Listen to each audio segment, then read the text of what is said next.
Hello there. My name is Devajyoti Chakraborty, a student of class 12 science studying in Amrita Vidyalayam Durgapur. In this video, I'll be explaining a small part of the chapter Solutions of Chemistry, which is vapor pressure of a liquid. So, let's get started. Vapor pressure of a liquid. When a liquid is taken in a beaker covered from above at a certain temperature, a part of the liquid evaporates and its vapors fill the space available to them. As the evaporation proceeds, the number of molecules in vapor phase gradually increases and they move about randomly in a space above the liquid. Some of these molecules strike the liquid surface and get condensed. Very soon, a state of equilibrium is established between the liquid and the vapor state. The pressure exerted by the vapors above the liquid surface in equilibrium with the liquid at a given temperature is called the vapor pressure of that liquid. Now I would like to proceed to the factors that affect the vapor pressure of a liquid. There are various factors that affect the vapor pressure of a liquid. Some of them are nature of the liquid.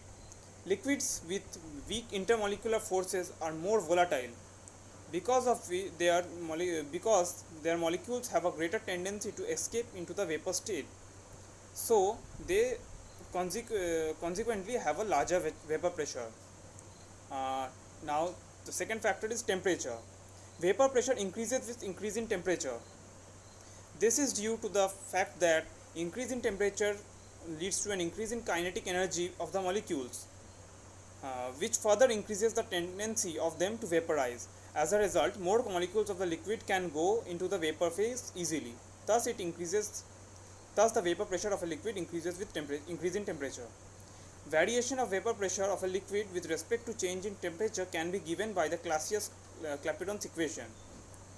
Now, I would like to talk about the vapor pressure of the solution, about the solutions. Firstly comes the solids in liquids type of solution.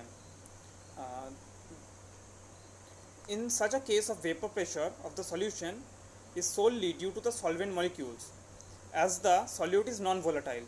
It is found that the vapor pressure of the solution is lower than that of the solvent, of the pure solvent. The lowering of the vapor pressure can be explained on the basis of the surface area of the liquid from which the evaporation occurs. In this case, a part of the liquid is preoccupied by solute particles which are non-volatile. Therefore, the particles will now have a lesser tendency to escape into that vapor state. Thus, this will result in a lowering of the vapor pressure of that liquid. Vapor pressure of the liquid in liquid solutions.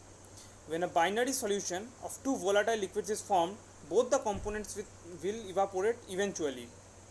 State of equilibrium is reached between the vapors and liquid phase. The total pressure of the solution in this case will be the sum of the partial pressures of each of the two components. This is in accordance with Dalton's law of partial pressures. So that's it for this video. Thanks for watching.